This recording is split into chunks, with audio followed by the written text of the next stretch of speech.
go. How's everybody doing? Good. We'll start with the guests because Steph's not really a guest, but she will be soon. Well, we'll just start your last first. Nice. Taylor, how are we doing, my love? Great. It's nice to be back in Dubai. Hot, but we're in a good place, I think. It's good. Right? Yeah. Good. Yeah, good place. It's warm. It's nice. It's quiet. I think that's the key thing. Yeah. You still like it even though it's hot? Yeah, look, I'm melting, but yes. James likes the aircon. Yeah. The aircon here is better than Australia, and yeah. James appreciates that. Yeah. As long as the aircon works, I'm fine. I can be anywhere in the world as long as there's aircon. Yeah.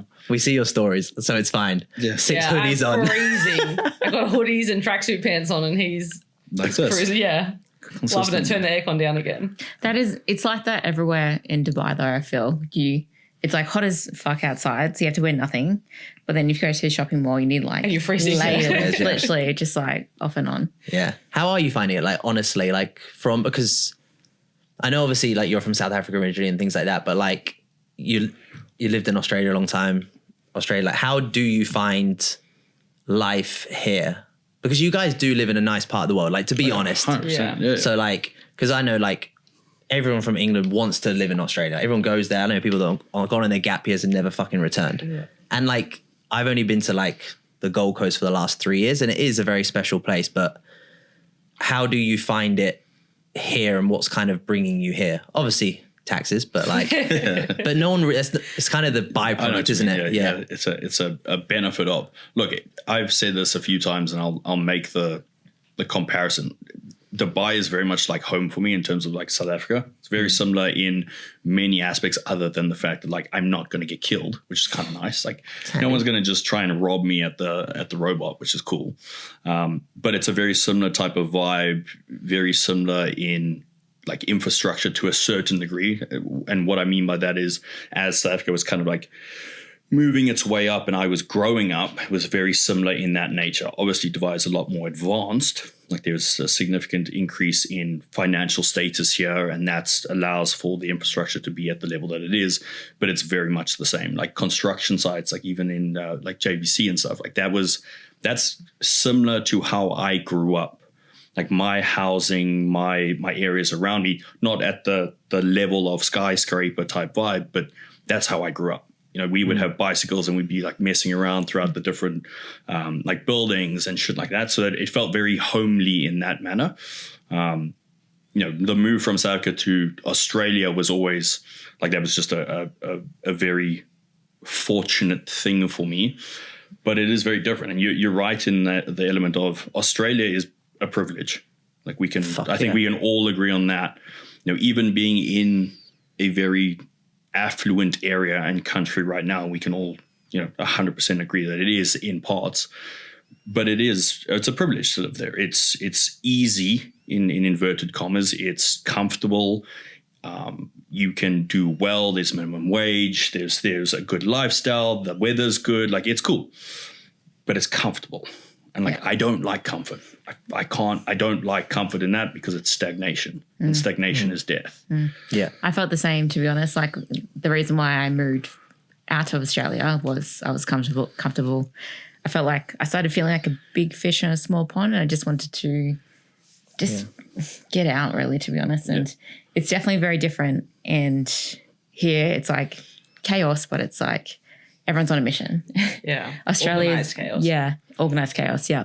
Whereas like Australia, if you want a chilled life, it's very easy and you will have a great life by just having just a normal average job and not having any aspirations. And I guess that's why everyone calls it a bit of a kind of like a socialist country, let's be honest, right? Yeah. Whereas like, I guess it's your personality. Yeah. Yeah, 100%. Yeah, I agree. I like Dubai because people are pushing. It's the same thing when you go to the gym here. Like you walk in and everyone is there for a reason. Everyone is working hard. Whereas in Australia, it's a bit like, some of the people are kind of just cruising. Everyone's just kind of doing their own thing. But here you go in and the atmosphere is, people are there to work.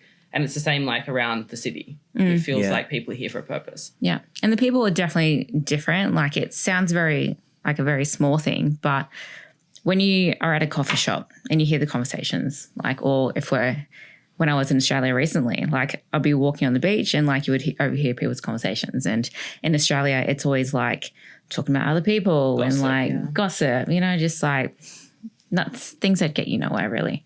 And then here, every single time I overhear a conversation in a coffee shop, it's about like the business they're building, like they're talking in terms of numbers and growth, aspirations, and also the environment here is like regardless of what level the person is at, everyone wants to help each other. Everyone's like, that's a big one. Literally, is like, here's my number if you need anything, even like a question, even if like a connection or whatever.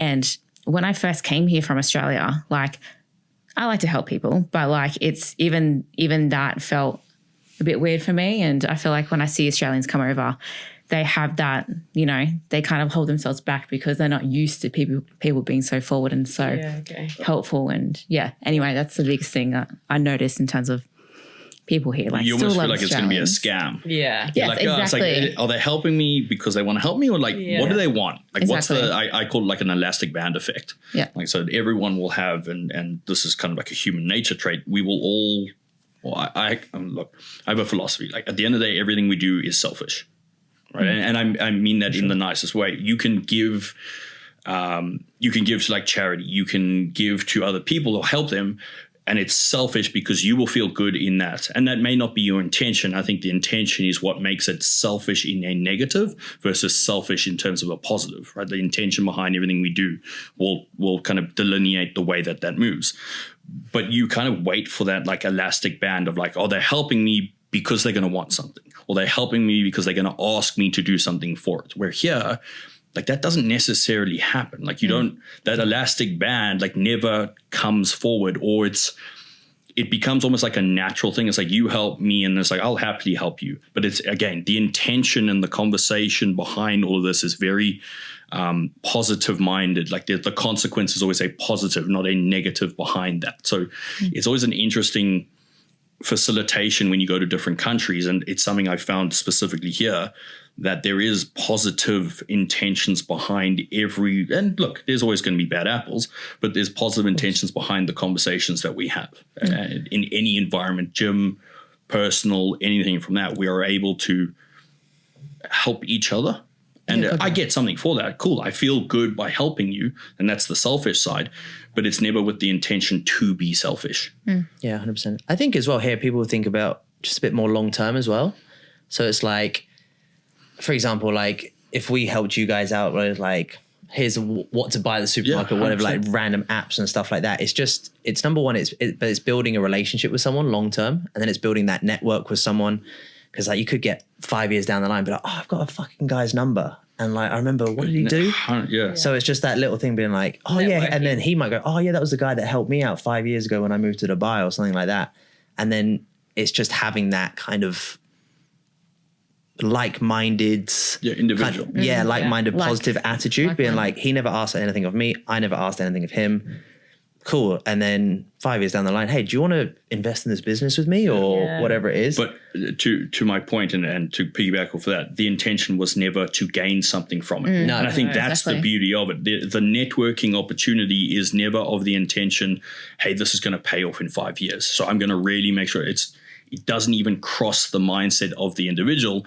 It's maybe that happens, or we see it transpire more of like from a forward 5 years time. We look back and be like, oh, that was the connection. That's how we actually met. Was like you're sitting at that dinner of like you built this business together, and we're like, oh, how did you guys meet? Oh, well, when I moved to Dubai, like Brandon told me what food app to buy, or like, and that's the connection. And it's never, if we were to kind of reverse this, when he gave me that information, it was never with the thought of, I'll get something from this eventually. And that's important. I think that's super important. I think it's very natural here as well, to be honest. Like when you move to Dubai isn't like any other city. It's very different to navigate, especially coming as a Westerner, and like you need to know the ins and everything.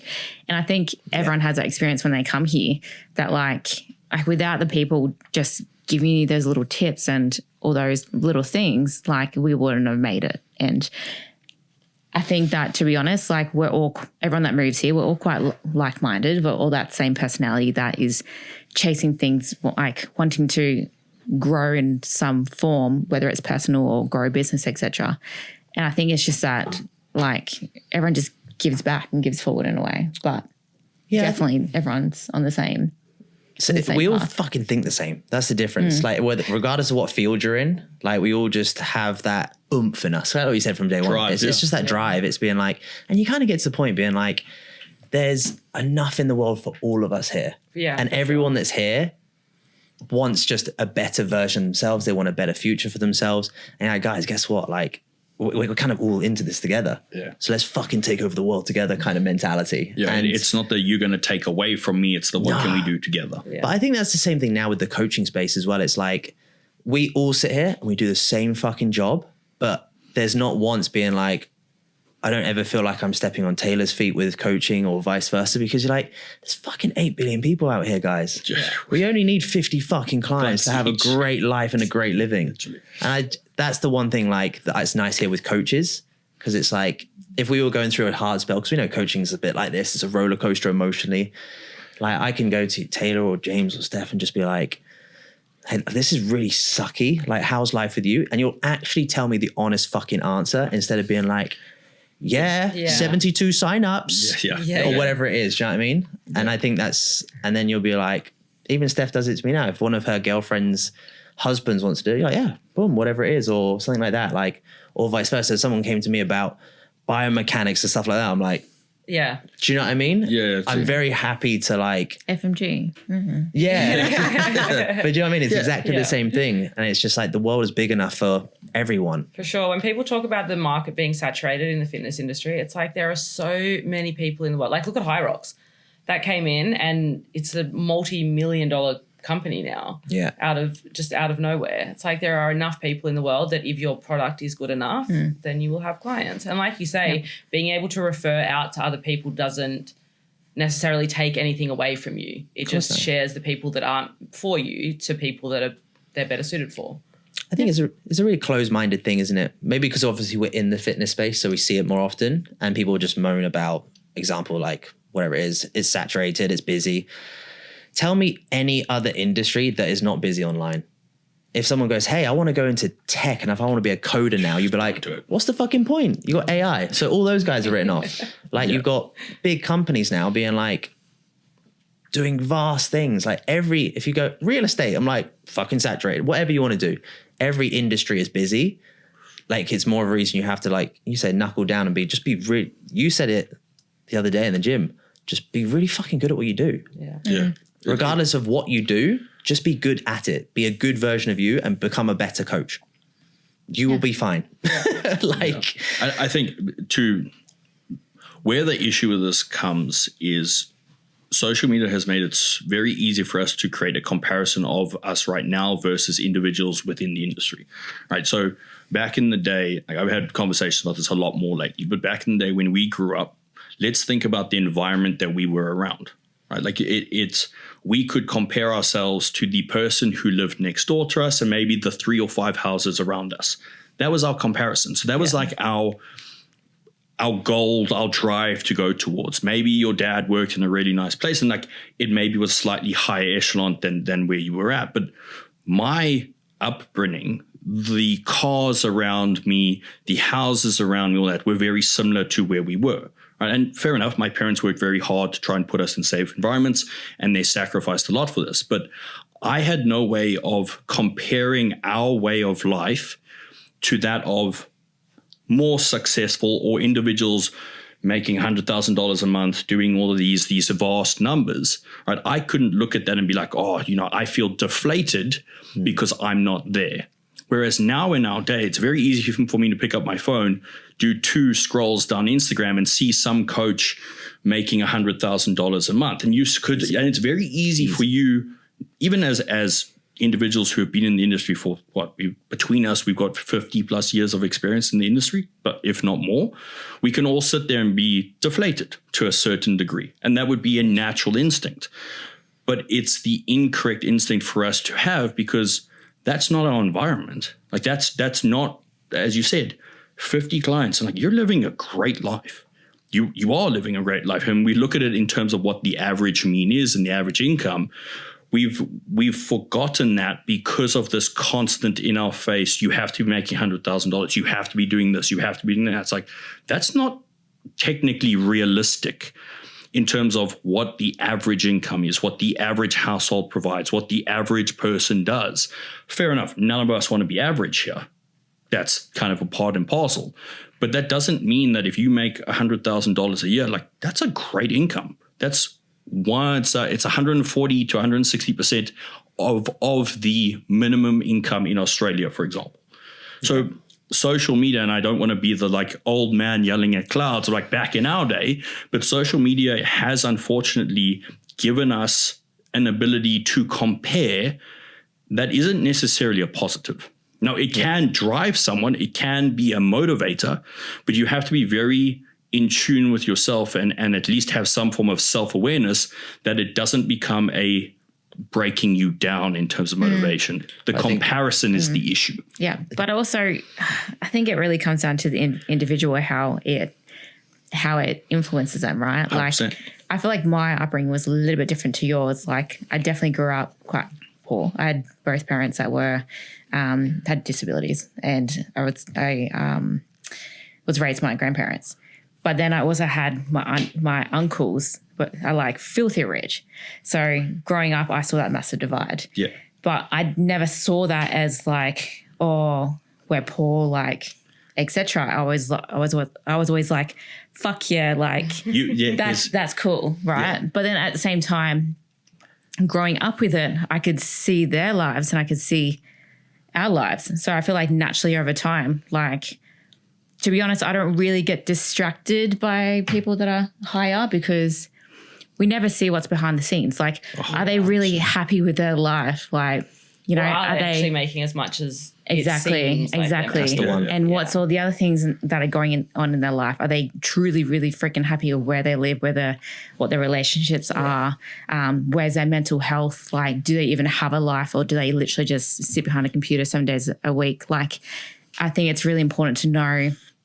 Yes, you know, it's all going to be out there, but it's up to us to see and be like, okay, nah, I'm doing this the way I want to, and staying within your own realm. And why you want to be doing it, I think, is important too. Yeah, like, exactly. What is the purpose behind it all? Yeah. Is it to make as much money as possible, or is it to help people? Is it to, you know, like, what is your purpose? Yeah. I think the key thing behind that is you have perspective. Yeah, and a lot of people don't have perspective, that's and that's like that characteristic trait of that individual that you're referring to. Like, individuals, you could put any person in that same scenario, and we'd probably have multiple different outcomes. But when you have perspective behind it, like you said, that doesn't interest you because you've got the perspective of what it's like on the other side. It doesn't interest you in a negative, but it doesn't. And like, I know you don't strive for just being average. You want to be more, you want to do more in terms of that, like, that's your standard. That's what you kind of move towards, right? But because you've got that perspective, you also know the other side of it, the flip side. The money doesn't bring happiness. And we know this, like, statistically, if we have a look at it, somewhere between, you know, $200,000 and $250,000 a year and upwards, the happiness scale doesn't change. Right? So if you're making $250,000 or making $1 million, like, your happiness is still the 80 or whatever that is as a percentage. And so there's no change in terms of that, right? But it comes down, like you said, to the individual, like what their drive is, what their focus is, what their motivation, what their why is. You know, if you got in this to make money, it's like, go be a lawyer, because that's where you're going to make more money. You're not going to make money. You're not going to make the selfish money in coaching because you're an asshole, in my opinion. We have such an opportunity as individuals in this space to make such a positive impact on someone's life, whether it's health changes, whether it's confidence to get on stage, whether it's winning a pro card, whether it's posing better at their pro debut, whatever it is. That's a dramatic impact on someone's life. Right? That's a responsibility we have when we move into this. And the good coaches see it as that. And I say good coaches, and the coaches who are not focusing on what their bottom line is, what the amount of money is, how many clients have I got, and when I hit 100 clients, it means that I've got this amount of income. I don't give a fuck about that. Viral content. Yeah. Content. I feel like that, as you guys would know, that's a large separation that we have seen in the last couple of years in terms of where there's been a big divide in, like, good coaches versus money focused good marketers. Content focused. Yeah, good marketing. Good marketing. So at the end, like the phrase I'll say is, like, we should strive to be of influence, not an influencer. Yeah. That's it. And the marketing that you see, or the viral content, is everyone that wants to be an influencer, to go viral, to do this. Like, that doesn't make a good business. You get more views, but you generally get more views of people who you don't want to work with. Yeah. Like, they don't provide value to you in any shape or form. Like, we all, and I mean, you know, any coach that doesn't say this, I guarantee you they're lying. But we can sit here and go, like, of our current client pool, there's like 5 clients that we love, 100%. And like, we don't have favorites, but like, we have favorites. Every coach has a favorite. And like, that doesn't mean that I don't like my other clients, but there's like a favorite in that industry. Right? And it's generally people who embody the morals, the thought process, the vision, what we really want to try and do. And I'm not saying that the others don't, but we all have favorites. Like, you get super excited for check-ins. And on the flip side of that, I have check-ins that come in and I'm like, yo, I'm just tired. Like, I hope this is going to be a good check-in. And when the business goes in the wrong direction in terms of marketing or like the viral content and morals, you're going to get a lot more of the check-ins that are like, I'm not excited about this. Yeah. True. I'm not, it's not fulfilling. Yeah. Right now, I would much rather have a lot less clientele and have that higher percentage of closer to like, fuck yeah, like, I'm super excited for, and I can say this hand on heart, like a good 90+% of the clients that I have now, like, I love seeing their check-in come in. And that's not me bullshitting it or whatever, that I genuinely do. Because I'm changing their life, as cliche as that is. I'm making an impact. I love that aspect of this, whether it's a coach, a client, whatever it is. Like, I just want the industry to be better, because once again, we have a responsibility. We have a power to change people's lives or make this impact. So why aren't we doing it? Like, why shouldn't we try and do it to the best of our ability? And it frustrates me when you see the influencer crowd, or even like new coaches, young coaches, falling into that trap and thinking the only way to be successful is if I do funny, stupid videos on Instagram to get more views. It's like, just be a good coach. Just get really good at your job and it comes. Now, the problem with that is it takes time. Yeah.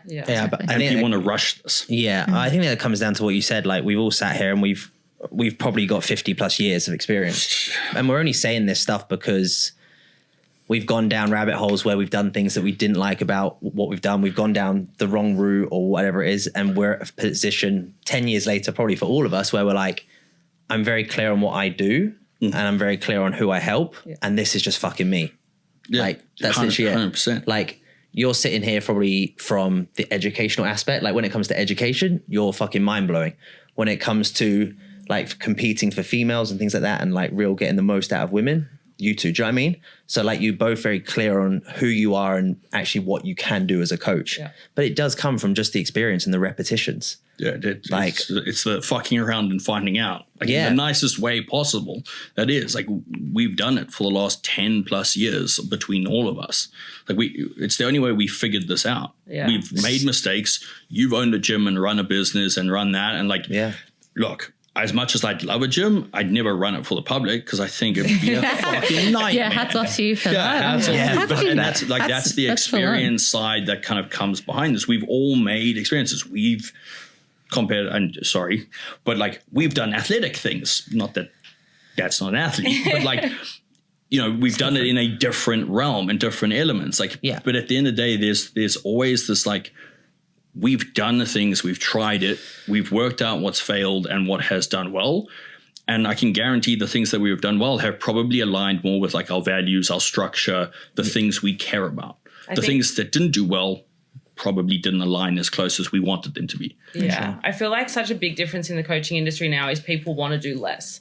Yeah. Like, coaches are like, I want to do the bare minimum and make the most. And that's why people move online. That's why the online scene became so popular, is people didn't want to do face-to-face anymore because they thought, I could work online, I'll do less and I'll earn more. Yeah. And that became like one of the biggest things. And now even within the online space, it's like, how can I, like, having good systems in place is essential. You have to have streamlined systems, but it's like, copy paste things. Nothing is like everyone gets the same this. Everyone gets, it's like, I've seen that. Yeah. rather than like trying to make it as easy and as little work as possible, just have your clientele, have the people that resonate with you and that you mesh with. Yep. And then it's not hard. Like you're still offering a great service. You're still doing the work, but it's not hard for us because we're good coaches and the people we're working with are the right people for us. It's when you've got like hundreds of clients that are not made for you, that are not a good connection, that the work is hard. Yeah. And then you're kind of trying to simplify and find shortcuts and like, how can I make this as simple as possible? There's also a big difference between like efficiency and shortcuts. Yeah. Yes. Like, systems are there to make things more efficient so that we can provide, and the key factor, keep providing the same standard, if not better quality of service For sure. to a larger degree of people. Now, there is also a cap on that. And I think that's very important. Like I know the number of clients that I can take before that quality starts dropping. So I know where I stop taking on clients, because anything more than that, for me, reputation and quality of service is more important than the number that comes in. Of course. And I think, and again, good coaches understand this. They see that as like, I'm going to take 50, 60, 75, whatever their number is from their system, their efficiency that can do. And also being able to recognize that you may be more efficient than me. You can take more clients. Your quality still stays the same. I might just not work like that. Yeah. And that's okay. Like I don't have to sit here and go, fuck, Steph's doing 75, so I have to do 70. I have, that's the number that I have to get to. If I can handle 50 at this quality and make sure it's effective and it's like, so why would I do more? I can do less, but it means that my quality is the same, that I'm not overreaching, that I can do all of the other things at the same time. Yeah. And the identification of that is super important as a coach. And the only reason that that's happened is, again, because we fucked around and find out. Yeah. We've made the mistakes. I've taken on more than I can chew, and I was like, oh, that was a bad idea. Yeah. Right? And identified that problem really quickly and then adjusted as required. Yeah. It's the same as when it comes to, like you say, like just you can apply it to everything, like the years of training experience. Yeah. I think obviously I know Steph hasn't done face-to-face, like kind of, I guess, how we kind of started, but she did the exact same with posing, like posing people like to me, the 40 posing hours. is still face-to-face. It's still face-to-face. Yeah, 100%. exactly. So like if a girl sends you a video of her posing, but crops out her feet, you know where her feet are based on her hips, based on all these different things. So you know, and it's the same thing. If someone sends us a squat, but they cut off their feet, based on their hips and knees, you know exactly where their feet are, what they're doing. That's experience. That's experience. And you can't get that without, honestly, just spending fucking years in a gym, in a posing studio, whatever that is, without just looking at a body. Yeah. And like just feeling a body under pressure and feeling how it shakes and how it stabilizes and how it is in heels versus at this angle and that angle. Like, I think that's the direction now. Like that's in a sense what we sell. We just sell fuck ups. Yeah. We just sell our solutions for the fuck ups. The flip side of that there, and I think more importantly, we all train. Yeah. So and like that is a serious thing, and that's not like an ironic statement. Like we all do the thing that we're doing, and we have experience within it. Right? Like I can tell a lot about an individual and a coach by watching them train. Right? Because if they're all over the place and they're not locked in, they don't necessarily know what they're doing. They're throwing weight around, like their tempo's all over the place. They can't systemize their approach within that training session. It's like, I can't look at you and be like, you're going to get good results with how are you going to do it to someone else? How are you going to do it to someone else? It's like, I know sweet fuck all about posing. Yeah. Like, and I say that respectfully, and I'm like very aware and upfront to clients in this. It's like, so I refer out to an individual who does. And then from that, I will learn or ask questions or try and figure it out. But that's also not with the intention of ever doing the posing, because this fridge trying to do that in a pair of, imagine if I put on a pair of heels, it'd be hilarious. I'd roll an ankle immediately. Right. But I look at Steph and I can watch the way that she poses herself and I'm like, okay, cool. That's important, because when she then works with her clients or she directs them or gives cues or tricks or like even helps me or gives suggestions, it's like, I know that comes from an experience of her doing it herself. Yeah. That's important. Like it is super important of that coaching, because imagine if I went to Brandon and I was like, hey man, like Phoebe's front post looks shit. Like, what should I do? Oh yeah, I know. Why? Like, and logically, that makes sense in not asking you. But for some reason, in the industry, we don't apply the same logic. Yeah. It's just a thing that we see. It's like you have to have done this thing. But it's the same as like if people ask us about bikini posing or vice versa, or like figure posing and things like that, we have an idea just because we've seen it for 10 years. Correct. And then I've heard her do a million fucking check-ins on it. And then I see her with clients at stage. I'm like, so like, if I have kind of like maybe lift your glutes up or like lift your hips up a little bit more, that kind of makes sense. I don't know anything else but that. But then that's why vice versa, they have a posing coach separately. Yeah. And it's the same. Like you guys probably know a lot about like if I posed for Steph or something like that or vice versa, she'd be like, oh, like maybe just like, can you push your elbows here? Because it will probably open up, but only because she has knowledge on how the body works. And it fucking makes sense. If I push my elbow here or here, it's going to either collapse the shoulder blades, shorten make the back smaller, whatever it is. Like, but it's because she's seen bodies. I think that's the thing. It's just experience. Like there's no answers. No way around it. It's There's just no experience. answers. It's just experience. Yeah. So yeah, that one. that one. Do the thing. It's the like what's the age-old thing, like skin in the game. Yeah, you have to have skin in the game to be able to do it. Yeah. You know, in an industry that's up and coming where we have a lot of like science-based individuals. It's like I prefer, and like the term that I'm always going to go towards is like science-informed. Right. So science informed to me is an individual who can look at literature, look at studies, look at science, and then go, what have I done in the gym? Yeah. And be able to take these two things and cross apply them and be like, yeah, like this study says lengthened hypertrophy is kind of good or better than or spending time in lengthened positions can be good. Right. And then when I apply it or I've been doing my own training, it's like, yeah, like I saw it, but it's not better than mid-range. Like it's not greater than that of mid-range. Yeah, it's greater than that of short. And I saw this occur. I could spend more time. I could get a little bit more out of this. Like and I use that example because it was like a big one that came into the industry. Or like we saw this happen naturally or had already been doing it. And back movements for me is the easiest way for this example. T-bar row, any form of back row, we fail here in the shortened.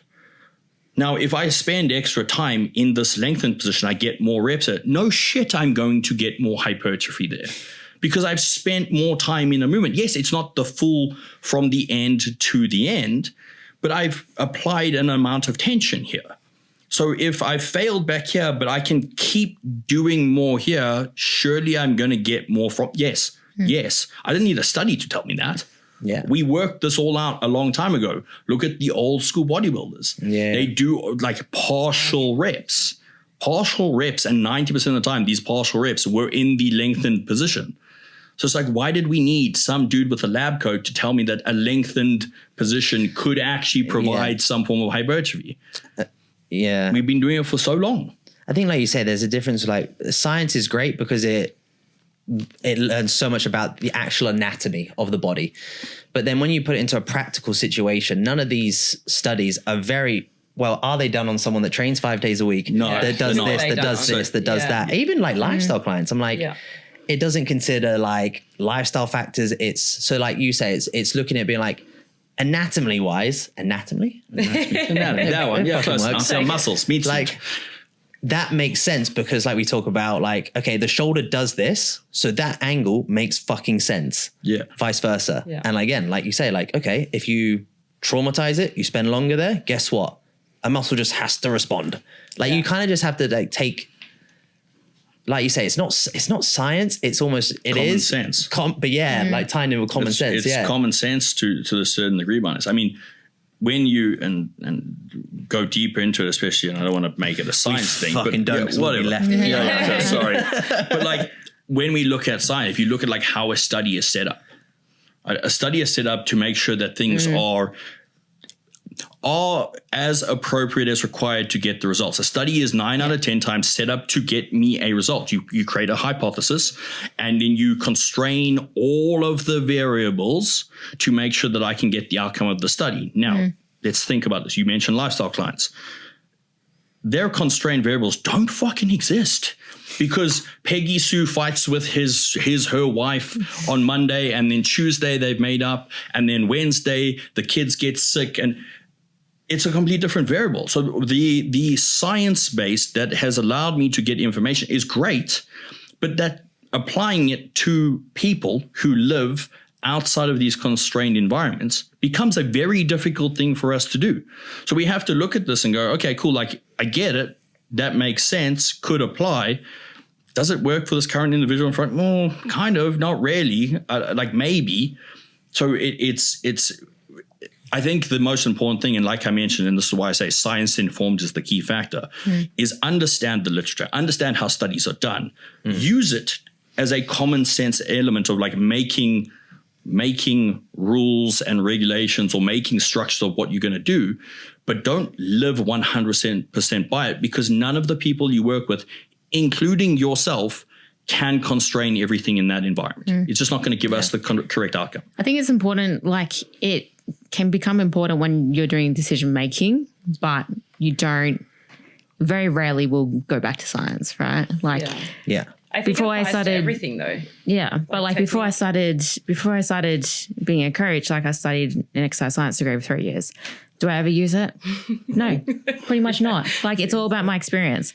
I use it in small amounts. Yeah. Like knowing different elements of like Krebs cycle, you know, obviously a lot of people aren't going to know what that is, A what but cycle? like Krebs cycle. exactly. Right. Hilarious. So it's like knowing the foundation of how the body works. Like what's in a muscle? Water, salt, carbs, right? That's science realistically.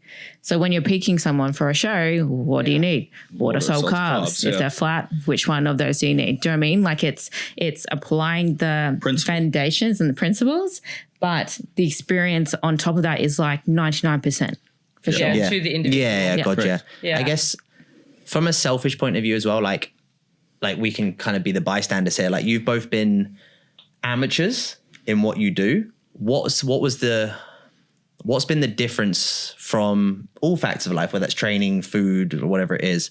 What's been the biggest factor that's taken you from the amateur to kind of that pro, but also from an execution standpoint? Has anything changed?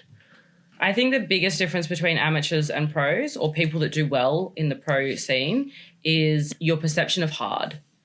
Like I think for us, like what you think is hard, and when you shift your mindset from like this is hard, what I'm doing is hard, to really think about like prep or like training or anything like that actually being hard, and like how far you can actually push yourself, that is the biggest difference between what takes someone from being an amateur to being a pro and then doing well in the pro scene. When you say hard, do you mean like you train harder? Do you mean just so like you just your perception of hard, like what reps are hard? Yeah. When you're dieting, what is hard as far as hunger goes? Okay. Like you hear people talk about, like we spoke about it a while ago on the podcast, you know, your ability to suffer. Yes, and okay, people, I'm with you. You know, Yeah. going through that, I think like our idea of suffering and someone else's idea of suffering are two different things. Makes sense. Like what your perception of what is hard, and I you feel know, like whether that's you're something- training hard or eating, you know, whatever, when your idea of hard is higher than someone else's, that's when you will be successful. Okay, I'm with you. Yeah, that makes Yeah. sense. That's cool. I I like feel that. like it comes from, I feel like it's something that you kind of are born with. Like, yes, your tolerance is going to get stronger and stronger over time. But I feel like people are either going to be able to, you know, tolerate it or not. Yeah, it's like resilience. Resilience, yes, Yeah. exactly. And it does get stronger over time, but I think it's very person dependent. I feel like the main thing is like, I think being able to just like focus and execute on what's important, to be honest. I feel like when you're That's been the an biggest thing for you. amateur, that's been the biggest thing for me. Absolutely. Because I feel like I've always had that resilience. I've always had that high pain tolerance. Like even in my first prep, I was like I finished my first prep and I was like, yeah, let's fucking go. Let's go again. Do you know what I mean? Yeah. And like throughout the whole prep, I was so happy and I was like, yeah, this is sick. I'm learning so much. Like I was hungry. I was training 7 days a week, which is dumb, but like, Live and learn. Lesson learned. yeah. And like not many people have that, you know, in their first preps. But it's over time I've refined in terms of focus on what's important. Okay, in my off seasons, am I focusing on like eating all this shit food that I can and going all on these holidays, or am I focusing on what's important, like quality training, etc.? Right? Like I think over time you learn what actually is important, what's not important, and it's I think your ability to prioritize what moves the needle forward. Yeah. That's it. Yeah.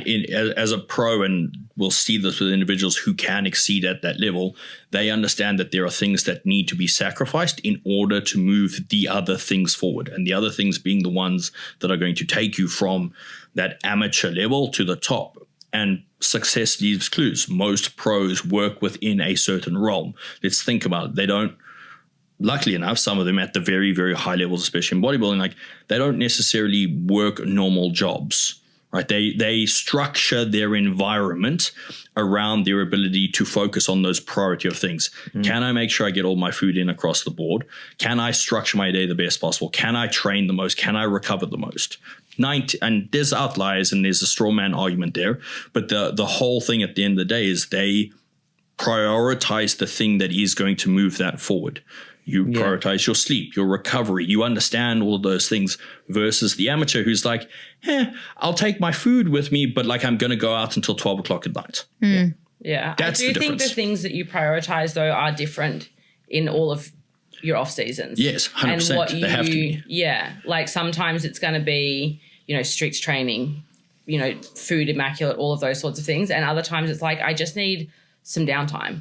I need some time away. And Phoebe spoke about it on a podcast with Corey not too long ago about how she was like, I just needed some flexibility. She was like, I knew that if I was going to come back and if I was going to love the sport again, I needed it to be a little bit different. Yeah. And I think that is the beauty of bodybuilding, is that there is not you have to do this, this, and this. It has to look like this, this, and this for you to be successful. As long as you do the basics, as long as you're ticking things off, you're not being a total dick about it.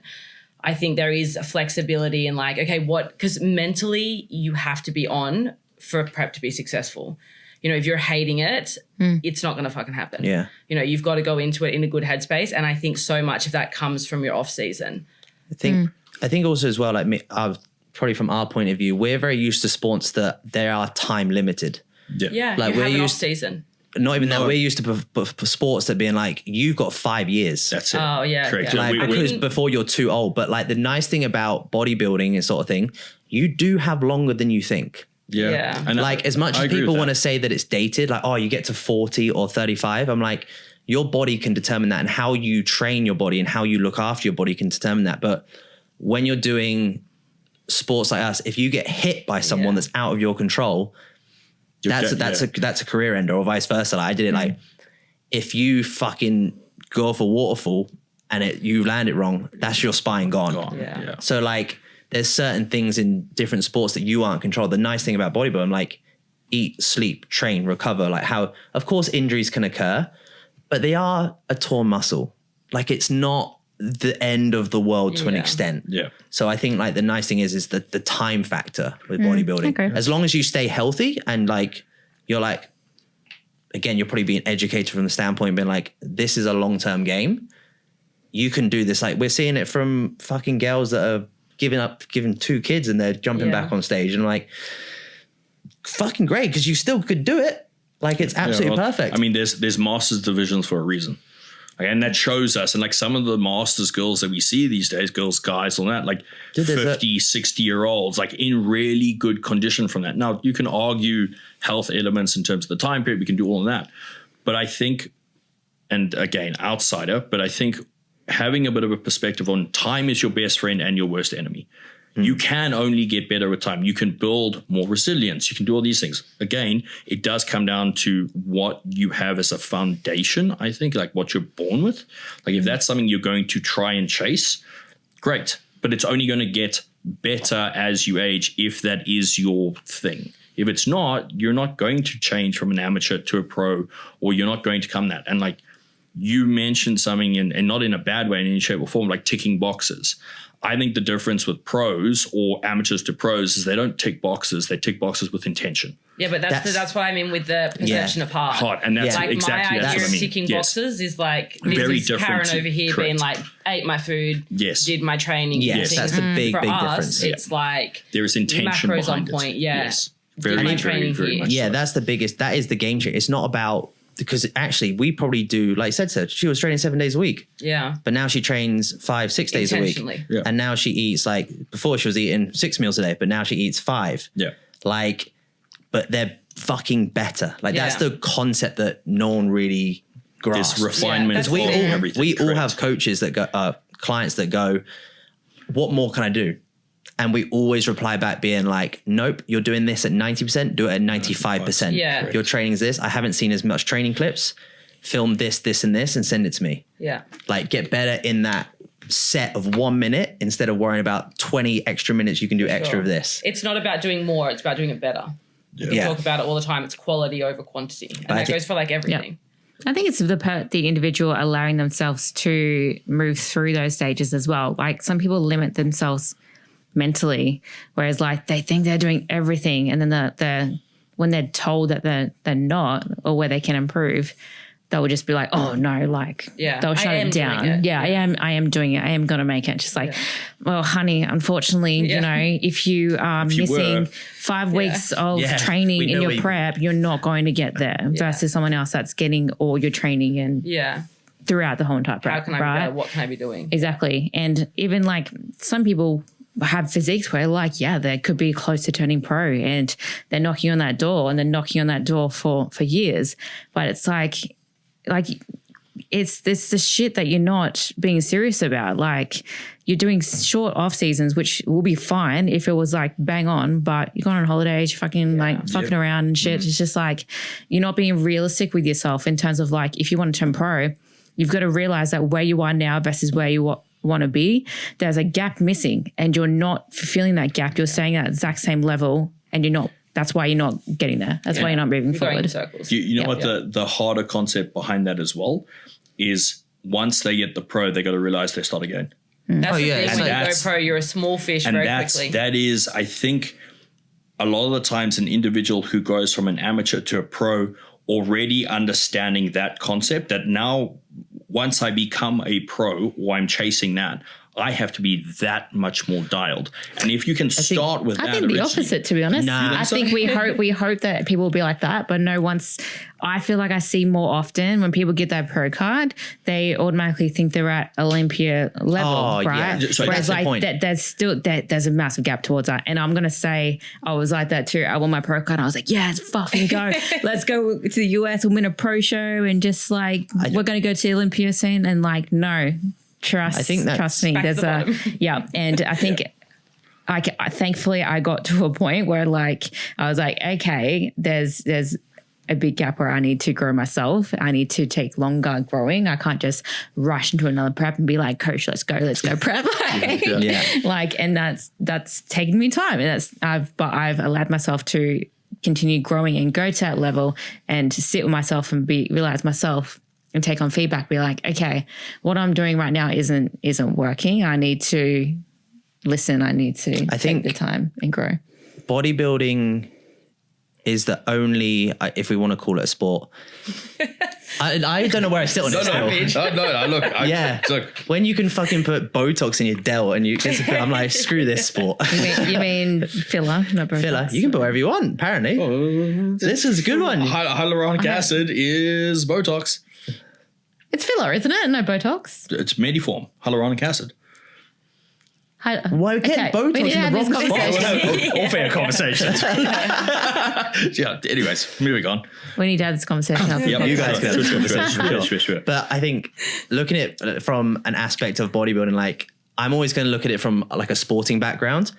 You can't become a professional until you're literally there, until you can be called onto the pitch to play with the best. Yeah. Like, you don't turn pro till then. I think you need to be here first, arrive here first before you arrive there physically. Yeah, and I think that's right here first, way before you physically get there. That was probably more what I was trying to articulate with regards to that 1 percentile. You have to have that pro mentality, and I don't like that concept, but that's exactly what it is. You have to have that pro mentality as an amateur, of that understanding of like, my 1% actually are 10%. Like that multiplication of what that 1% does, that meal timing. It's like, I'm not having a meal at 10 on a Monday and then Tuesday it's maybe at 11:30. It's like, no. That's 10 every single day in terms of that. And the whole point is, people might look at that and be like, that's restrictive and that, but it's like, that's the point. That's why we have a limited amount of pros that go to the Olympia and be able to do that level of the sport. But it's a sacrifice. Yeah. But that's what pisses me off as well, because I think, I love bodybuilding, but like, pros somehow think they've got it from just drugs, genetics, and because they can train hard.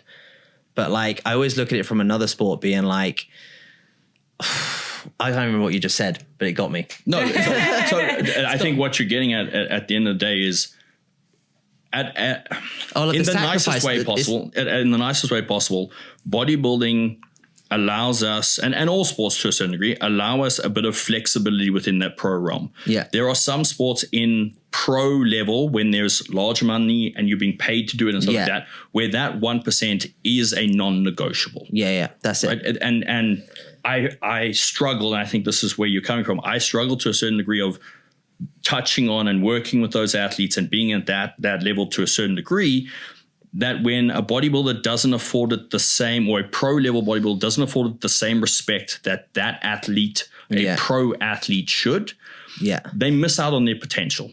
Like, if you cross-pollinated that mindset from an individual who's paid millions of dollars a year to this, and the argument is always, well, I'm not paid millions of dollars. Like, yes, but that's the point. It's the point. The mindset behind that is what you take. It's kind of, you mentioned that, and that's the key thing, is a pro has the mindset of being able to do this. Yeah. You may never get there, and that's cool. I think that's that's perfect, because I think in other sports you have to have this in order to get there, but bodybuilding, you don't have to have this to get there. There are individuals who can make it there without that. Yeah, exactly. And I think that's actually more common now. Yeah, I agree. Because I think genetics, don't get me wrong, they play a huge role. But how I think the reality is pros in other sports have to mentally get there, because otherwise they're never going to fucking physically get there. They've got to really force themselves mentally to get that position, and then they're at that top tier. But if amateurs acted like that, they could potentially go onto a pro stage and actually be quite competitive, quote unquote. But also that reality of being, like you said earlier, don't expect to win a pro. And then actually going forward, I would actually gather the chance of you actually ever placing in a pro show is this big. Yeah. I think that's the biggest thing on the reality of things. How many, I don't know with FMG, but how many IFBB bikini pros are there? And how many are placing in top 3 shows consistently? Well, and getting first call outs. You were just at was it New York? You just saw it, yeah. How many? New York and Pittsburgh, yeah. How many bikini pros did we have up on stage? It's a nightmare. That was a shitload more fit models, but sorry, that was like fit model in terms of like, there was a huge amount. Yeah, but like even just like getting to know a lot of the girls at that level, and obviously coaching amateurs, coaching high level amateurs, low level amateurs.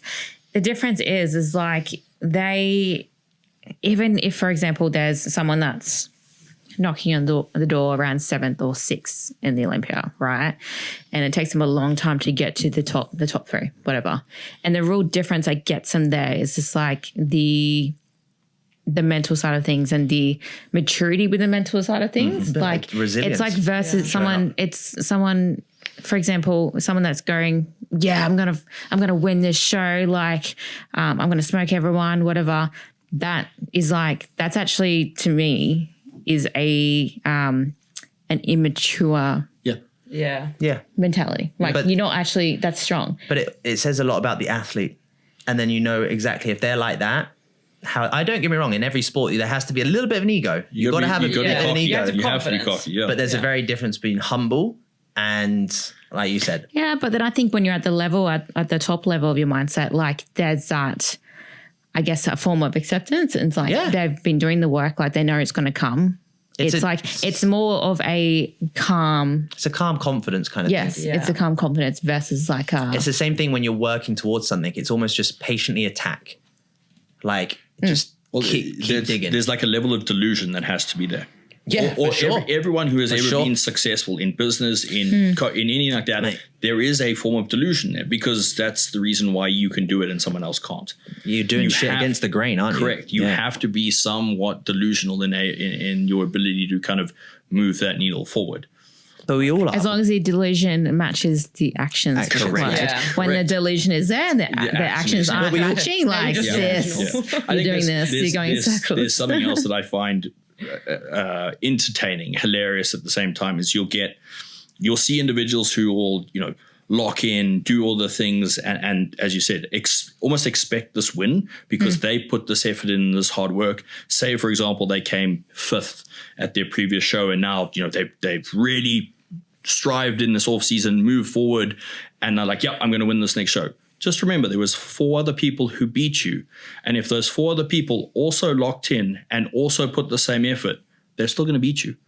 Because they beat you before. Yeah, but So even if there's one other person that comes and this in. is and I find this, and it's just like a reminder, not in a bad way. It's not to push someone back, but you got to be realistic. The delusion needs to be there. That effort needs to match the delusion, but you also need to be humble enough to realize, like, I've put that in. I'm doing this competition. I'm there to win.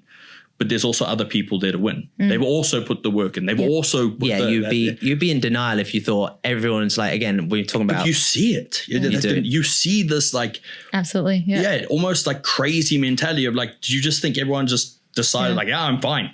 I'm just going to stay the same way. It's not how this works. My whole entire amateur career, especially when I was like wanting to go for pro, I definitely had that mentality of like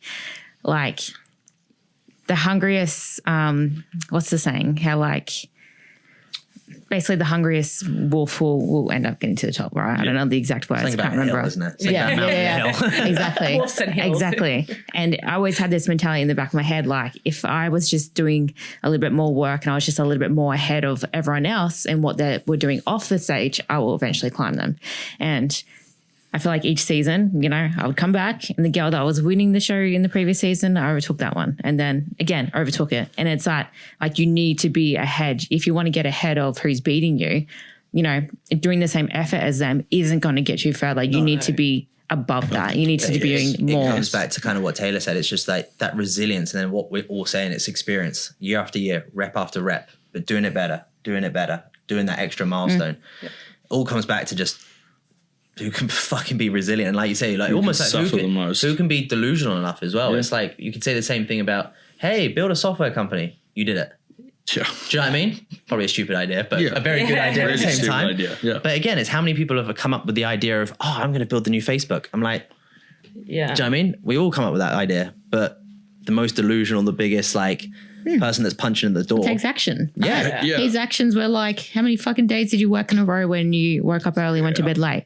Right? Yeah. Still going. Most people would, exactly. Still going. Yeah. Exactly. Yeah. That's the difference. Yeah. Like most people will not do that. Yeah. Right? People will see them and be like, but oh, also you have fuck to- that. Like Yeah. sleeping, But 3 people- hours, like for But weeks on end. that's the world we live in, because people want that but aren't willing to do that. Exactly. And I don't want that. No. Like I want to achieve shit, but I don't want to be up at 2 Exactly. a.m. Yeah. Don't, 10 out of 10, do not recommend. Yeah. But that's the 100%. but that we deal with that every day, right? But then it's like that's kind of what makes us probably isolated, probably a little bit lonely at times, because we have that.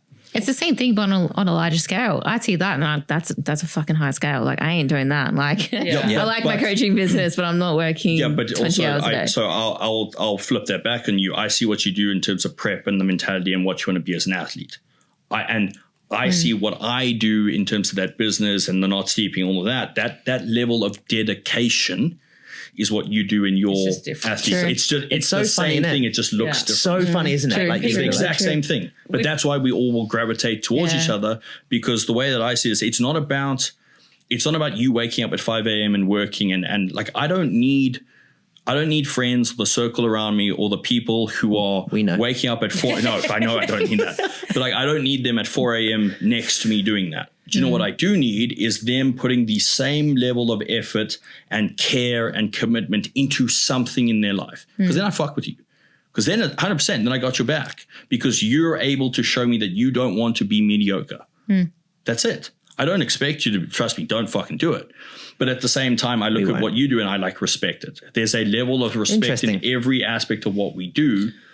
That is the same. It's interesting, isn't it? Go on. I know you were going to say something. It comes down to like, with prep, people always say who can suffer the most. And this is what I mean when I talk about like it being a perception of hard, is I don't see prep as suffering. No. I don't think And any of that's us what do I mean. here. Like, Yeah. I see it as strategic, exactly. not suffering. It's discipline. It's this. It's routine. I get up. I do my thing. But It's you this. kind of, it's that, but you love that shit as well. Exactly. It's that But suffering, it's you not love suffering. And that's what I mean by it's the perception of hard. To us, it's like, okay, we're doing Yeah. this. To someone else, it's like, oh, the worst. Like, this is so hard. Like, last year in my prep, there was 2 weeks between Bali and Dubai. And that was the hardest 2 weeks of my prep. In those 2 weeks, I felt like I'm suffering.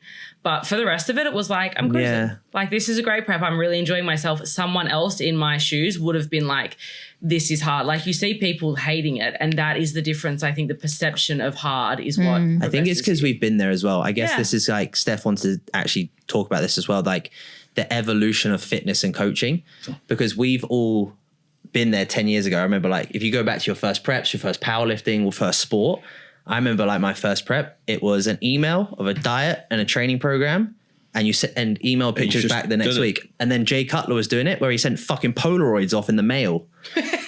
Like, do you know what I mean? And like now the coaching is a completely different thing where we look after your mind, your everything, and like all these different factors. But like we've done real suffering in a prep. Yeah, it's like suffering. like legit Yeah. suffering, being like, okay, 50 grams of carbs for 5 weeks. Yeah. And I remember doing you're more that. isolated back then, whereas like So- nowadays they're messaging Goes their back, coach every yes. 2 seconds. Yeah, because now they see someone being like, I had 1,000 gram refeed on the weekend. Can I not do that? I'm like, No. well, no, you're fucking 160 pounds. Yeah. Like, of course Still you can't fat. do it. Yeah. Sorry. So like the evolution of like, I'm really glad of because we're all similar ages in a sense. So it's like we grew up in like an amazing world because we were oblivious to all this. We didn't have internet and all this sort of stuff. Like our first coaches, I'm like, you look good. Tell me what to do. Yeah. Like, I'll trust you. You got abs. Sick. Like, and then we made the mistake. yeah. To a certain and like, even then it's like, I remember being like so insecure with my abs because I got fucking lean, but no abs because my coach was genetically gifted with abs, never had to train them. So he never gave me abs to train. Do you know what I mean? Yeah. So it's like, and then I had shit arms for 8 years. And then someone goes, maybe we should start doing arms at the beginning of the workout. Comprende. Yeah. Yeah. Do you know what I mean? It's like the evolution of like, but again, it's fast forwarded so much. How much have we seen technology and thing, and like even for you building a tech company, like that's literally what you've done to an extent. You've built a business and it's tech based. Yeah. Like that wasn't on the radar for anyone like 10 years ago because we were still trying to fucking connect to the internet. Yeah, we're still Maybe doing 15, dial-up. 20 years ago. But yeah, like it's just seeing the evolution of like sport alone, like in any form of business, and it's fucking wild. And no wonder nowadays people are so fucking broken and they feel lost. But that's why like I think we can all sit here and be like, if we came into this space now, I would feel the fucking same thing. Not gonna lie. If someone said, hey, start coaching now from the scrap and you're seeing this shit online, Yeah. Jesus, I'd feel a bit like fucking overwhelmed because they've got people like us sitting there with hundreds of results, hundreds of this, like decades of experience. I still think that I would do it the way I did it in the first place, to be honest, like doing some on the side, then gradually going Yeah. I think people literally just jump into it. They get a business coach and they go, okay, I'm going to be a coach now. Tell me what to do. Yeah. Like I credit my gym for so much of how I coach now. Yeah. Like when you're teaching a pump class and you've got 30 people in front of you doing a deadlift and you give a cue and half of the room does the deadlift and half of the room you're like, what is this exercise? You have to be able to think so quickly. Like try this. Okay, that didn't work. Try this. What about this? What about this? And it goes back to what we were talking about before where you have like the science or like the principles, but what resonates with each individual person is so different. And experience, hands-on experience, face-to-face experience, or just like years of online work is what gives you that. Like you get online coaches now who come in and they just expect it to be like a walk in the park. I'm going to sell this and it's going to make me millions. Yeah. Yeah. Same like with posing. Like, for example, someone very new teaching posing will be like, this posing coach gave me this cue. I'm gonna regurgitate. Yes, regurgitate. Yeah. I can't say the word. To this person I'm going to teach posing to now. And guess what? You say that cue and they don't fucking do it. Yeah. Yep. It doesn't work for them. Yes, exactly. There is the difference is there's so many different cues you can give for one thing that that comes with experience. And it gets the same result. Yeah. Yeah, But I know that. exactly. Yeah. I know that tomorrow, like even training, you'll give me a cue and he'll just, I've heard the same cue 1,000 fucking times, but someone will say it at the right time and it clicks. Yeah. Language dictates that, and you've got to be able to work with a person in front of you for that exact realm. Like you mentioned, posing. Someone may have got no idea what you're referring to, and you've got to know with your experience of like how to articulate what you're trying to get them to do differently. Yeah. That's your goal. That's your goal as a coach. And I always say this in a nice way. Like your goal as a coach is to positively manipulate someone. That's it. You got to figure out how that is. Yeah. Some people that could be dangling a carrot in front of them, and some people that could be challenging them. Yeah. Like I used to train like a high level CEO, and I could never like ask him to do something. I always used to have to challenge him. Like, I loaded 220 on the leg press. Like, I don't think you're going to get 12 reps, but like, over 8's okay. Yo, do you think you got 12 reps? Yes, 100%. But then if I said that to Sally, who walked in, she would get defeated. She'd be like, oh, he doesn't think I can do things. Yeah. But again, that's You have to really be able to do those things. And if you've never worked with humans, you're never going to fucking know. you're never going to be able to do that. That's why you need to work with someone for a period of time to get to know them as well. Yes. Yeah, 100%. Yeah, the longer you're with a coach, for sure, it makes a big difference.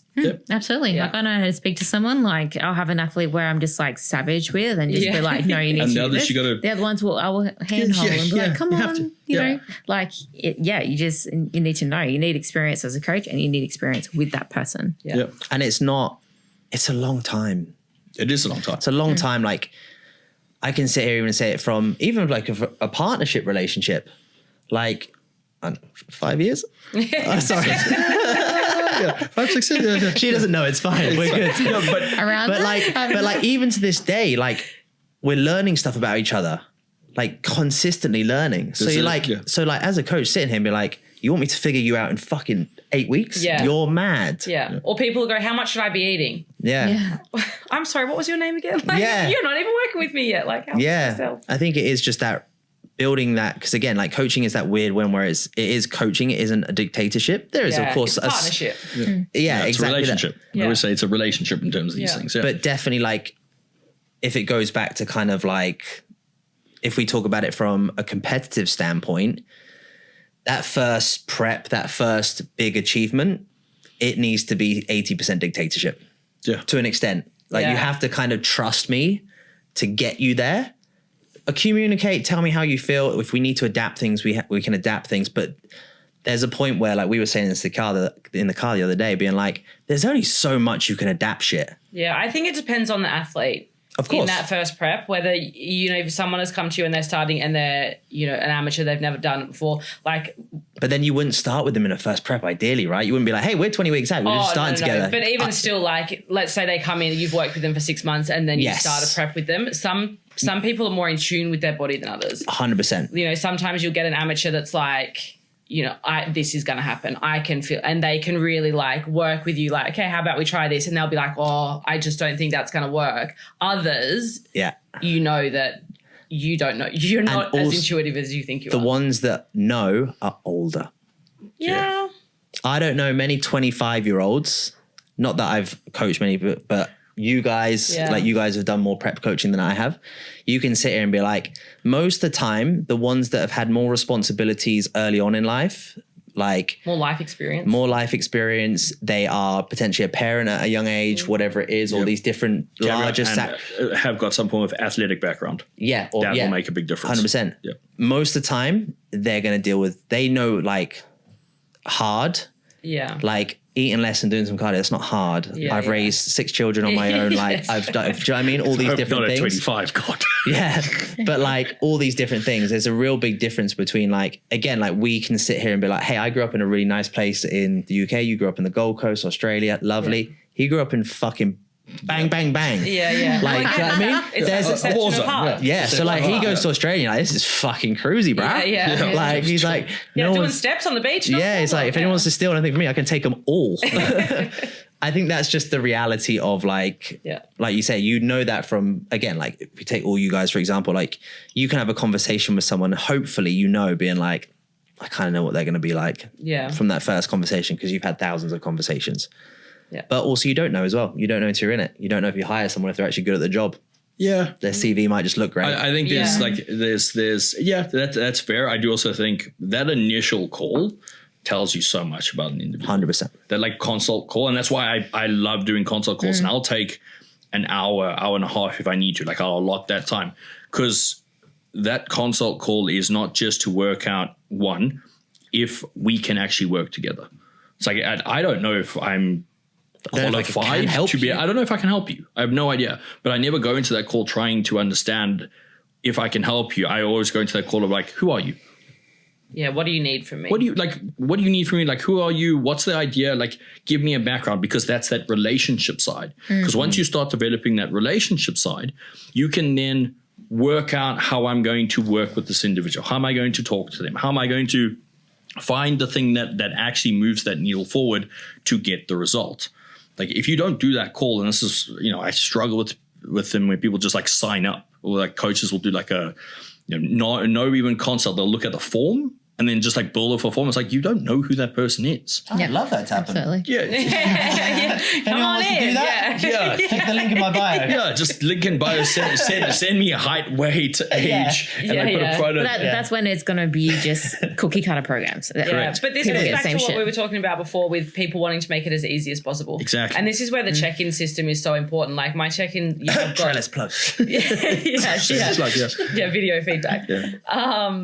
The check-in form, it gives you so much. It's not just about like, tell me how much you ate and tell me when you trained. It's like, irrelevant. how are you feeling? Yeah. What went well? What is challenging, not only in your training, but in your life? Like if someone checks in with me and it's like, this happened at work, this happened, my kids, this, like, blah, blah, blah. I'm not going to be like, diet phase, like, let's do this. It's about knowing the client as a whole, like, And as what's a going human on being. in that week. Yeah. Well, at that time. It's the realization that we're in the people business. Yeah, you're dealing with a human being. Yeah. But then there's all the other side of things. Is just like it's not really. I'm not there to be a therapist. Like we're always going to give that support, yes. But it's more okay. So what's going on this week? What's going to happen in the next few weeks? Like, are you sleeping? Are you stressed as fuck? Because if you are, you're probably not going to respond. Yeah. And if you're doing something like a prep when you're a full-time uni student and you're trying to do fucking a full-time job and also do placement and then also do a prep, no fucking wonder why you're not responding because there's too much there's going on. Issues. It's like you said, you're not a therapist. However, you are there to support an individual. And it's relevant. It is relevant. And this is, we've had parts of these conversations where young coaches coming into industry, if they have no life experience, you have no empathy. You have no ability to connect with a human being and understand their heart could be the equivalent to your heart. Like the concept that I always bring up is like pain as a number scale. So when we look at pain, like a 10 out of 10 pain, my 10 out of 10 pain and your 10 out of 10 pain, completely different. Yeah. Right. But it's my ability to go, Brandon's told me he's got an 8 out of 10 pain. When I fucking stubbed my toe, that was a 2. All right, coach, it's a little bit more than that. And it's my ability to take my personal experience and look at his feedback or whatever he's told me and go, how would I feel in this scenario? How would I be able to connect in this scenario and use your experience to help an individual? That's not therapy. That's empathy. But also understanding what that individual's idea of pain is. Yeah, exactly. Because I always find it so fascinating. Like we all have scales on our check-in forms of like, your hunger. Out of 5, how hungry were you? And people be like 5 out of 5. I'm like, you're on 2,500 calories. What do you mean 5 out of 5? Like, what did you eat? Pain, stress. 5 out of 5. Like, okay, well, what happened? Yeah, welcome. We ran out of milk. Yeah. And you're like, okay. So then you understand like more about this person's idea of stress and pain and hard. Okay, how far can I push this person? As opposed to someone else that's like, stress was 0, this, and this happened. And you're like, that sounds kind of stressful. Like those people suffer better than others. Yes. Yep. Yeah. Is it me then? Are we really broken then? Yeah. Fuck. Yeah. Because I feel like No, yes. A simple answer. You don't have to go for a conversation. I know I don't, but but it just makes you think then being like. So the answer to what you're trying to say is, and it comes back, and we can full circle this, is it literally comes back to perspective. Yeah, I think because we've experienced so much in a short time frame of our lives, like on the grand scheme of things, we're all fucking young on the grand scheme of things. But that's the thing. The reality. Take more peptides. We'll live fucking ever. So I mean, like, yeah. So like, I did this, and we can kind of end this maybe soon. But I did this experiment at one stage where I went and had a look at like the average lifespan of an individual from South Africa in this population, or where it is, something. And I worked out that I was at like 75% of my lifespan already. Yeah, because of an individual. And sorry, so it's there you go. It's funny when you kind of look at that in terms of, and like I did this purposely from the standpoint of not being afraid of death, like because like I don't really care. Like if I die tomorrow, cool, and God forbid, but if I die tomorrow, that would be okay. Because the way that I look back on this is, imagine and look at the amount of experience that we have done in this time period. Look at the knowledge I've acquired. Right now, I have 25% of my life left, or whatever it was statistically in this. It's like, I can do so much now. I have so much that I've gained from this experience. It's like this next 25%, I can do everything I want to in that scenario. And why wouldn't I? Like the whole like YOLO scenario. It's like I can take everything I've learned and apply that for this next time period in the most positive way that I can. Yeah. I think that's the blessing of what our lives have been though, like our sport and things like that. Like if I look back at our relationship, what we've done in the last 5 years, I'm like fucking loads of shit. Like what we've done in 5 years, people don't even do in 10, 15 years of their relationship together. So I think like going back to, like you say, it's just how much we've done in a short space of time on this planet. It gives you that, I guess, that reality of what hard is. Yeah. Because I was like 14 losing events and stuff like that. And it was like traumatizing. It's the end of the world. Yeah. Do you know what I mean? And things like that. Like it just, I don't know. Maybe, is it a weaker world? Who knows? Probably. But yeah. Softer. Yeah. Softer world. Yeah. Softer. So yeah. Anything you guys want to touch on if we're also on the fitness space? Anything pissing you off? Oh, don't get him started. Oh, no, I'm good. What about glute kickbacks, man? I saw that. Or step ups. I think that raised Step ups and glute kickbacks. But then we just go back in the circle. During twisty Twisty shit, yeah. Bicep curl, lunge press. That's in my program tomorrow, man. Yeah, no. But we'll be here for another hour. You know what I wonder? When coming back to like the whole social media content shit, when coaches post like these stupid exercises, I'm like, what happens when they get that client and that client asks for that they put it in the program exercise probably, and then they don't get the result? They're not going to get the result anyway, though. So exactly, and that's one of the like we were talking about before, when you're comparing yourself to coaches online and like client retention. People be like, I've got 80 clients. But you don't know how long they keep those clients for. You know, some of them it's like you've got a minimum 8 weeks or whatever, and then the client leaves because they don't get results. Yeah. I'd rather have half as many clients that stay with me for 5 years than have like all of these clients. You know, and people, like we're saying, people whose lives you're actually changing. You know, how often do your clients check in with you and they tell you something that is like actually life changing? You know, I would rather have those clients than that get results. I think retention's the big one. For sure. Like when I was looking for a coach, it was who's getting results and who's got good retention. Who were you looking at for him? I didn't have a coach for about a year before I started with James. Did you look around? No. Actually, yeah, I did. Yeah. But I just signed with him. There was probably him and 2 others that I looked for. I can't even remember who they are anymore. Yeah. But yeah, I looked. It's an interesting one when you said that, because I thought the opposite. I thought, how many coaches potentially put out clickbait stuff, but they're actually really fucking good? Yeah. Not many, I gathered, but like, I'm sure there would be. How many people do things for like an NSA? Who's the, I actually really like him, to be honest. Who is it? Eric. He's an open bodybuilder, Canadian guy. He made that wedge, the heel wedge. Because he gets slated for his like range of motion, right? Sometimes. Eric. He's an influencer, but he's not. He's actually a decent bodybuilder. Feels like it depends on. It depends on. Moved from classic into open. Yes, because he got slated for like. He didn't get slated. I think people called him out because he had like extreme opening up the lats and things like that, and like open up into a full range and things like that. And then people were like, oh no, be in an active range and things like that. But then you're like, well, actually, you look fucking. You know what I mean? It's that weird. Well, this is where it comes back to it's not stupid if it works. Yeah. Like sometimes you see people do things and you think that's not a fucking thing. Like what is happening? But you look at bodybuilders like that. So it's fucking working. But so goes back to kind of what Steph's question was going to be, right? When we see people do stupid things, it's usually done on individuals or showcased on individuals who have a genetic component that if you throw anything at them, Yeah, but it that's what I'm works. saying. If it works for that person, and that's where it comes down to the individual. That's the difference, if it works or not. Like, it's not stupid That's if it works different, for 'cause the this- genetic freak. yeah, Like- this obviously works with the full range of motion. Whereas like if there's some weird fucking kickback shit, and I can guarantee you the girl that's demoing the exercise has massive glutes and just started with that coach 1 week ago. Look into the camera and So say, not even start with the so go back on this one further, and we see this with we've seen this with many people who went from high level placings to not high level placings.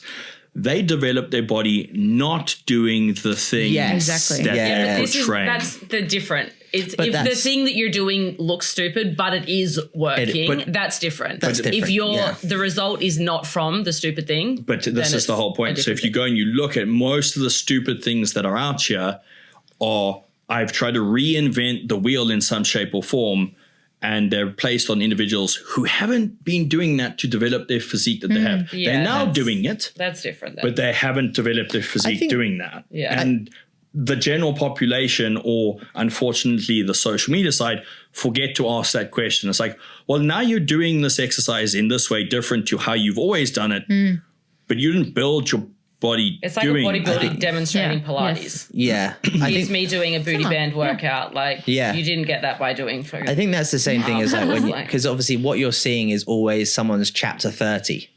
Like you're never, because they were doing this stuff before there was actually social media. Yeah. So the foundation of everything was built behind the scenes, behind all this sort of stuff. Like you pick any bikini. Let's be honest, there was one girl, I can't remember what she was, but like everything in her video, I remember because it popped around. She was literally putting 5 kilos on the machine. Yeah. 5 kilos and then 4 sets of 20, 4 sets of 20. And it's the same. You see Ryan Terry do the same thing. He does lat pull downs, 4 sets of 20, 15, 12, 4 sets of 20, 15, 12. Yeah. But you're like, that back is not built on that. Like that back is, or vice versa. Like you Glutes get are not built on it. same Yeah. thing. Like, and then you see like, oh, she only trains 3 times a week. I'm like, because she can't get any fucking bigger because she's done that for the last 10 years to get to that stage. Yeah. So I think it's just the comparison to understand what you need to do to get there. And once you're there, you've earned the stripes. You've earned the stripes to be there. So again, like we even use Phoebe, for example, because obviously like she's tapered. She was doing like 3 days a week and then she cranked up a little bit, but now she's tapered back off again because like the foundation is kind of there. It's a lot of refining at this point. Yeah, that's the Do you know thing. what I You mean? get to a level where it is refinement. And that's the thing, the problem with a lot of amateur bodybuilders is they think, They think they I'll can just do have that a before. 3-month off season because I need to grow. It's like, no. You need a 3-year off season because Yeah. you need to grow. We're not refining. Yeah. Like we're building. No. Like that's You got to where get you're for at. fat and you got to pack on Exactly. muscle. I'm sorry. You're not Yeah. at the refinement stage yet. Well, a lot of times it's the underestimation of how much muscle you actually require. Yeah. I think that's also as well, like, because obviously I'll talk about it from a classic standpoint. Classic's super fucking popular in the last 5 years, like of last 6 years, thanks to CBUM. But then you see all these guys that are on their weight cap and then they don't train for 3 months after Olympia. They do 3 days a week because they literally can't grow because otherwise they can't do it. For me, like if I was ever in that position, like I came into sport to always be better. I don't think I could ever hold myself back. If my body wanted to do something, I'd love to see what it can do. Yeah. Like, Well, we had that conversation with you. With your and from a division and a physique standpoint, like Yeah. it got to a point where like her upper body training, we couldn't do it. And I had to have the conversation with her because it literally came up within check-ins of like, I'm not enjoying my upper body sessions. Yeah. Because I had to limit her so much in her ability to train that she lost, like she loves training. We all love training. Right now, imagine if I went to you, Steph, and I was like, so like your glutes are at the right size now. Now you can't train your glutes for 3 days in a week. And we can only do it 1 day and you have to do 2 exercises only. You'd be like, fuck that. wellness. Yeah. But this is kind of the concept. And unfortunately, we are looking at a very elite level athletes and they're at a criteria specific. The refinement is required.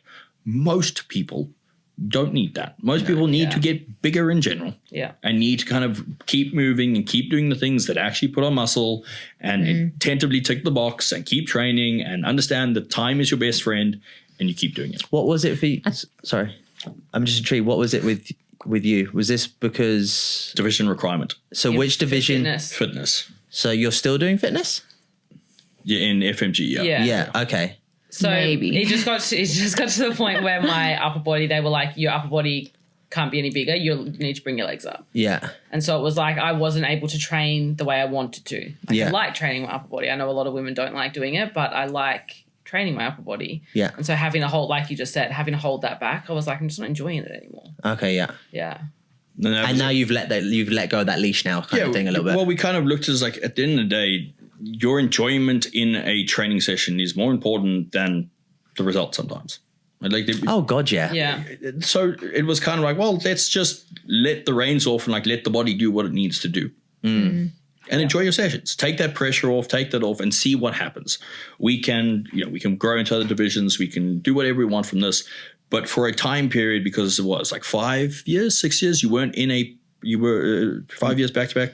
We said sessions, this. Like just literally never had an off season. Never had like an off season necessarily. And it's like, well, let's give it an off season and just see how it looks. See how it goes. Yeah. And there's like absolutely nothing wrong with that. Right. And also I think there's a difference in doing that and not being intentive. And you can go and have a time period off and let the body do what it needs to do. But your intention behind that off season is what is important. Yes, there's volume structure. Yet, we haven't just gone global volume. There's still a skewing of that because we understand division criteria. Yeah. But the enjoyment factor was more important for me than like, I need to bring your glutes up. Because I don't want people hating the gym. The gym's been the best thing that I've ever done in my entire life. Training morale is so important. Yeah. If I'm not enjoying my training, I'm not going to train as hard. If I go into a session that I fucking love, then... Also, other areas of your life just suffer. Like, we all know those days where we're like, it's just shit. Like, it's a shit morning, whatever it is. Yeah. Shit is the fan. And then you go train, you're like, life's good again. Yeah. Like, I think we can all sit here and say the last 10 years of, like, training's just been that thing that's kept us kept us afloat on so many times. Yep. Like stopping committing mass murder. Yep. Yeah. Yep. Pretty much. And it's like, it's the day that like all our businesses now are literally revolved around that training time at 10 to 1 p.m. ish. Yep. Like our lives, our calls, our meetings revolve around that 5 hours a week. Yep. I think that's pretty fucking wild. Like it's mad. Like I say this all the time. I can't believe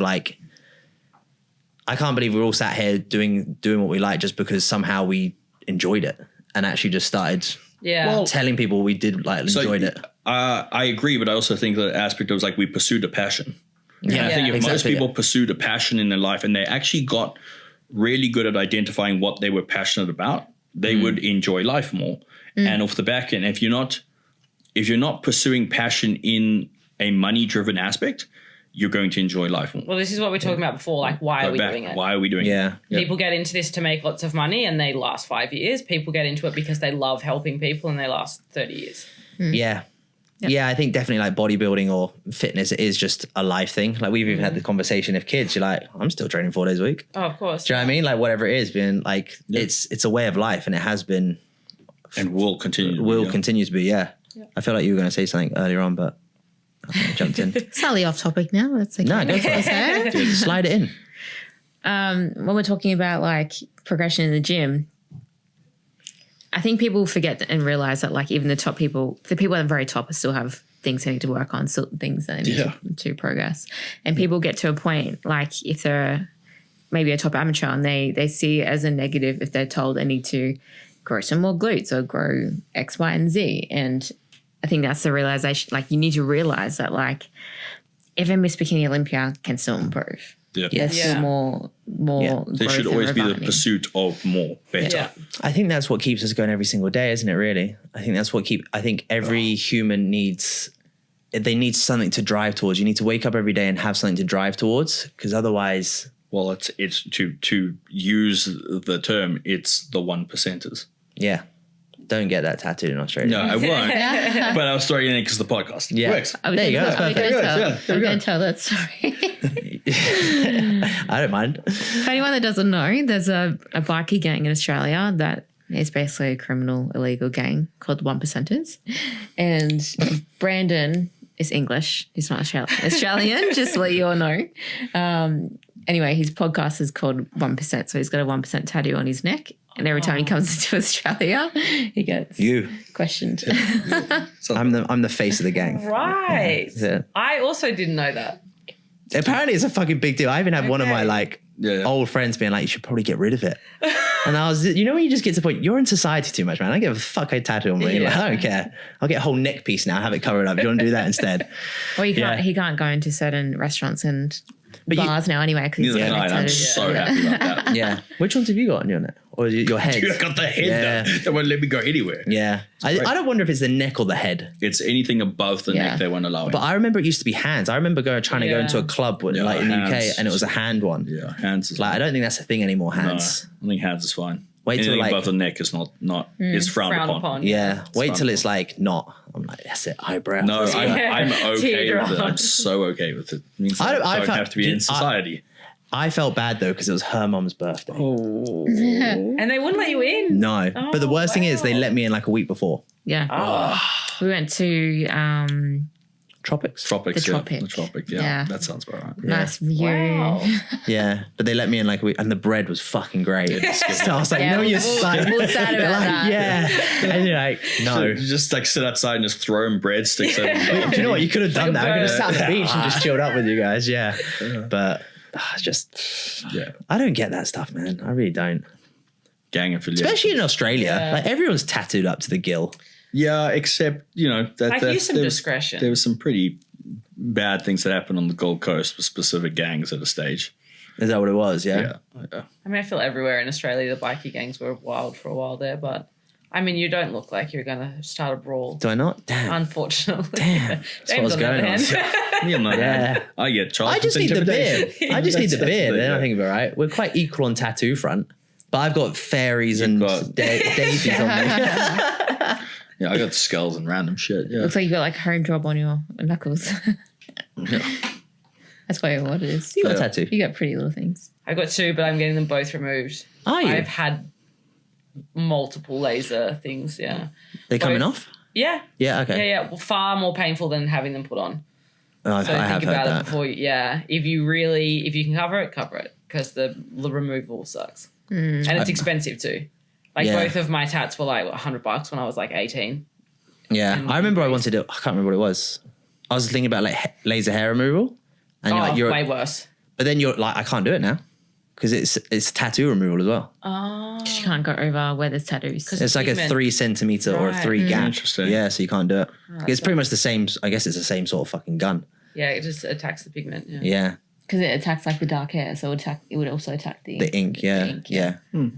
Because it's color's harder to get out, isn't it? Yeah, but here's the thing though. Have you ever noticed when you like, oh no, it doesn't. Some of my hair doesn't grow back on the darker shades of the tattoos. I don't know if you've ever noticed that. No, I think I shaved too much, man. No, okay. Well, I do remember the first Apple Watch, the first generation Apple Watch, and it wouldn't go through. Well, they still won't. Really? Most your fitness trackers won't pick up. It doesn't go through the tattoo. So you have to put it on the other side. Yeah. Yeah. Wow. You're screwed on both sides. Yeah, you're screwed on both sides. That's why I left a little circle ring. for it. Yeah. I don't track stuff like that. At all? Not even in your preps? Just track my steps. Oh, right. Yeah. I've never bought like a step tracker. I do track my steps with my phone because I'm a weirdo and I don't like watches. Oh, right. Yeah, I don't like track. wearing shit. Yeah. Even wearing my engagement ring is a stretch. So. Okay. I've only just started with the ring. He was first hand. We went shopping and I was like, we were looking at rings with wearing carrots. I was like, shut that one. And she was like, don't have it on. I don't have it on. That was so funny. That's hilarious. Yep. But yeah, that's it. Is there anything else you guys want to add? I feel like I'm pretty wrapped up. I'm pretty good. I don't even know how long we've gone for. Might as well abuse it if there's anything you want to say. Nope. They're not kicking us out. That's pretty much it. Yeah. I mean, I think they are because the fucking aircon's off and I'm cooking. Oh, is it warm? Yeah, melting. That's it. Well, appreciate it, everyone. Peace. Thank you. Easy. I'm good. I'm out. Out. Done. Bye, guys.